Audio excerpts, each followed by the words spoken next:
Happy Thursday, so we can appreciate our young ones. Today I'd like to discuss this big question we ask ourselves at times.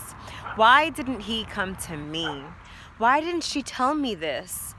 Why did they have to go through the situation on their own? Why didn't they open up to me? Why didn't they allow me to contribute my knowledge, my experience to what they were going through? Well, it's a very big question, and it comes with profound answers, and they go way back in time when this child used to be a little one, basically. Sometimes I feel like us in the minority group, in our society, we learn certain things and certain values that sometimes as adults, we don't recognize what those values were. Or we don't understand how the behavior that we were treated with at that young age, how it has affected us in our adulthood. So here's an example. A 3-year-old, bright, says, I'm hungry, I'm going to the kitchen, I will go ahead and grab a bowl, I'll get a cereal box, I'll put the bowl on top of the table, pour the cereal into my bowl, spill it, you see the little hilltop on top of the bowl, and you'll see some on the floor. Then I'm gonna think and I'm gonna say, all right, now I need milk. I go run to the refrigerator, grab the milk, pour it over my bowl, and there's milk and cereal all over the table and the floor. I feel like the American culture, or at least the part of the culture that's more emotionally intelligent or connected, would go into that scenario and they'd be like, wow, look at you, you're only 3 and you're taking this initiative. I'm so proud of you. You knew where to find the cereal. You knew that the cereal contains milk. Wow, I'm so proud of you. Next time I think that it would probably help better to keep the cereal in the bowl if you go ahead and grab the box and only fill up the bowl halfway.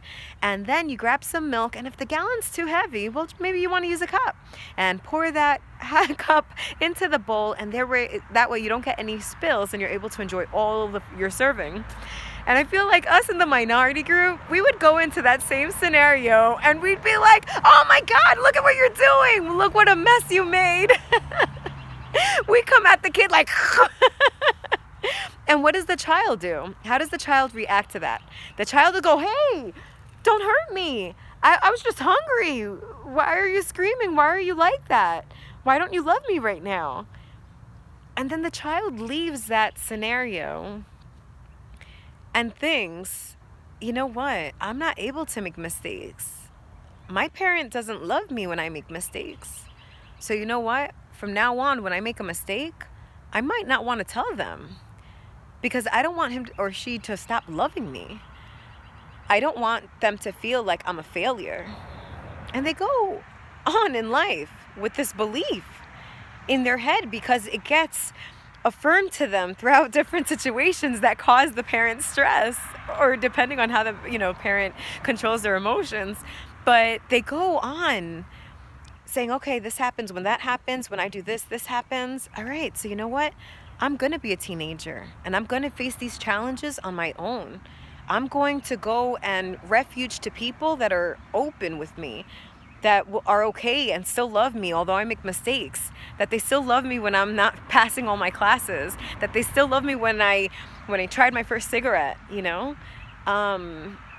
I'm making this video with a dare for you to go ahead and have a sit down with this teen or this child, or sometimes it could even be our spouse, because this happens in all our relationships, even with our relationship with God. We make mistakes and we feel like, I'm not worthy of his love. And it's crazy. So I really hope that you invite yourself, you dare yourself to go ahead and sit down with this person and say, hey, listen, I've just realized that I'm here raising you, but you didn't come with a manual on how to raise this child, and neither did I. And my parents did this with me, and what I've noticed is that maybe I did this with you, and that by accident I was raising you with these values that have been imposed upon me, but that I myself don't want to be part of anymore. So I ask for you to forgive me, and I want us to try this new type of relationship. I want you to know that I value honesty. I value trust. But I know that in order for you to trust me, I have to be open to hear when you're making a mistake. I have to be open and be able to just be curious as to what led you to these things. And if you need me to let you know what works for me, ask me advice and I'll give it to you. But I always want you to know that I will love you and I'm here for you. And, let me know, hey, mom, I want to tell you something, but I don't want you to be upset. Do you think we could have one of these sit downs? Maybe you can create some sort of verbiage that your child could use with you so that when these tough times come in, that he has these set of words that he could say, hey, mom, hey, dad, I wanted to share this with you, but I just don't know how to say it because you're not going to like it. Maybe that'll work. My child does that to me all the time. And allow yourself to truly be given the opportunity to live by values that do go with you. Do you dare?